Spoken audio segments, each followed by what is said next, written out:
Hi everyone, it's Ren here, and after a short hiatus during which I recorded some kind of silly French videos with my brother that some of you might have seen, I'm back to the philosophy series on Open Monism. So in this video I'll be talking about Open Metaphysics, which you could describe as the metaphysical branch of Open Monism, knowing that other branches that I'm currently exploring in my writing are also a thing, like open ethics, open knowledge, open aesthetics, hopefully in the future. The two first I have already covered. The third there I would like to cover soon. So like in any system, usually if you define a solid foundation, usually you're able to derive the other sort of philosophical domains like ethics, aesthetics, knowledge, mind, etc. from it. Often when you have a system, what you start with is metaphysics, because it provides the base from which then you can unpack everything else. So usually a solid, robust, self-consistent system, or close to self-consistent system, ought to begin with metaphysics. At least I think so. So what can I tell you about open metaphysics that you don't already know? Well, you know that metaphysically open monism is a monism, that there's only one thing, and that if you remember the end of the last video, the only thing there is not substance. Okay, substance is like goodbye substance. It was fun while it lasted, but it's you're no longer a thing in my life. I have another muse, and the muse is called open groundedness, right? So whenever I speak of a ground, I really speak of an open ground. Take open ground as a name, not as an adjective called open plus a name called ground. Open ground itself. So in French, ouverture. A ground which is at the very same time an opening and openness and groundedness. A point of view from which stance things are perceived. And so take all of that as the substance, which is actually not a substance, but an open ground, and rid yourself of this idea that things, metaphysically speaking, that are sort of first principles need to be understood in terms of substance. This is what I'm trying to divorce from. So, like I said, it was maybe good while it lasted. Obviously, mustn't have been so good, otherwise I would have stuck to it. Now my, sort of the chapter I'm trying to open in Open Monism is a chapter of open groundedness. Ouverture in French is a much easier word to pronounce, and it corresponds perfectly to what I'm trying to express. It's just that I find it a bit pompous or pedantic to use the term all the time when I'm writing in English. So I use it as often as I can, often to clear up confusion sometimes, because I speak of grounds, open grounds, plots of grounds, and there are subtle distinctions between all of these different things, but fundamentally, the prime thing is open groundedness. It's not substance, right? Substance would be at best a ground, I think, if we were to try to identify what substance is, and what essence is, would be sort of the core variables of the ground. But an open ground is still a single thing, which any being can be, whilst at the same time having so many more dimensions. Essentially, the main advantage you could say that open groundedness has over substance to describe the primeness of being is that substance is kind of two-dimensional at best, whereas open groundedness is three or even potentially four-dimensional. So that's one of its main advantages. So that's what that's what is that's what is actually. What is open groundedness.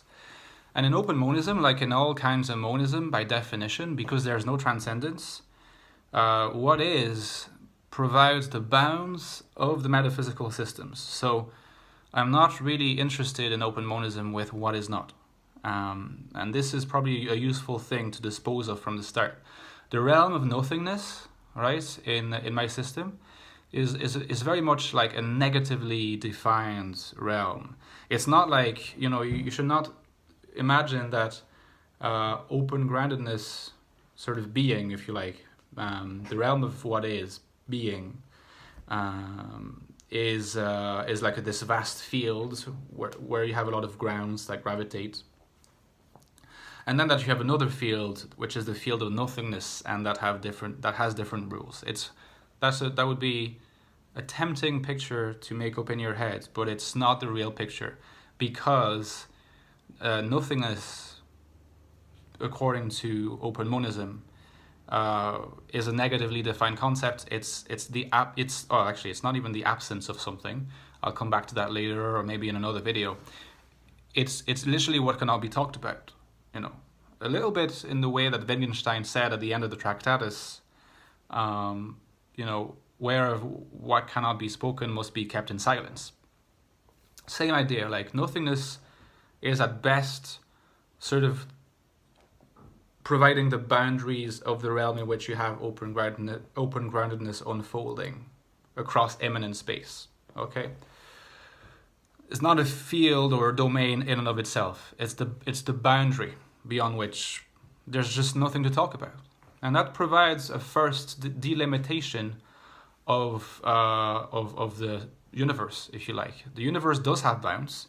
It's not completely unlimited. From a certain perspective, it has bounds, and those bounds are the bounds of nothingness, or inversely, the bounds of being.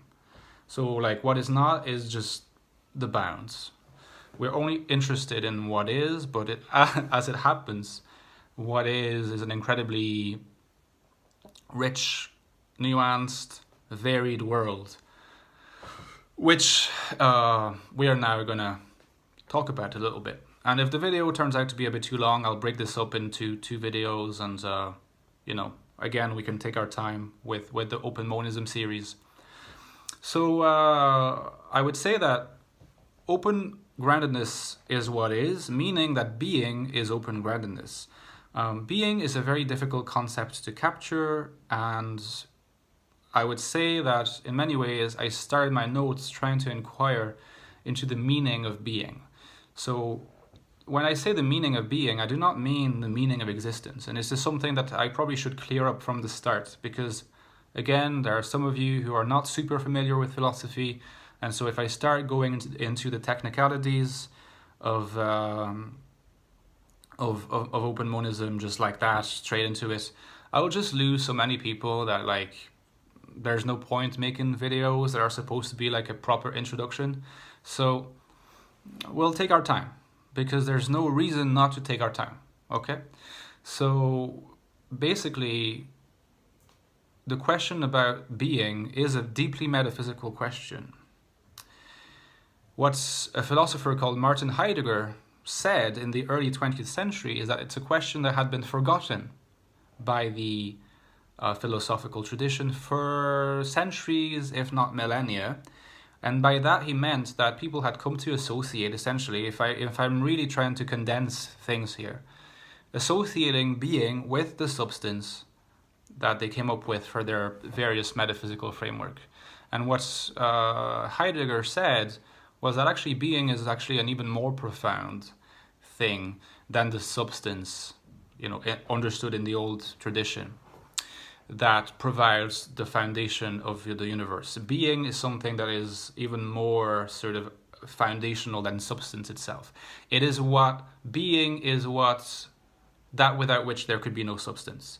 But it's also, being is what connects us all as beings in the world, but it's also what connects us to the universe. It's what connects us to thinking. It's what connects us to the most fundamental concepts. Like when we think about substance, what is connecting everything, in a sense, is this deep sense of being. So, for example, when we ask the question, what is the meaning of existence? It's a very important question, and we're interested in that too, of course. What is the meaning of our existence? This is not a question about the meaning of being. If I were to ask a question about the meaning of being, I would take the question, what is the meaning of existence? And I would say, in that sentence, in that question, what is the meaning of existence? There's is. What is the meaning of existence? And I would say, what does is mean? You know? If I say the meaning of existence is blah, blah, blah, blah, blah. Ren is blah, blah, blah, blah. And, you know, anytime you use the word be in its various different uses, what does it mean? What is behind this? That's the meaning of being. Okay, so you can see here clearly that being in its pure form comes before, long before the mere concept of existence. Existence may seem like it's being, it can mean being in a certain sense, but being is much bigger, much more profound, ultimately, than existence. And like I said, that question, you might be surprised to hear, was a serious one for philosophers like Heraclitus, pre-Socratics. It was an important question for a lot of pre-Socratics, but mainly Heraclitus, Parmenides, who tried to come up with their notion of being. But kind of from Plato onwards, being became associated with substance. So being for Plato, in many ways, was the pure form. Being for, you know, being for Spinoza was nature, etc., etc. And what Heidegger did, which I think to me is very important, is that he said that being is something more profound and we ought to try to explore it, uncover it, because it does not reveal itself easily.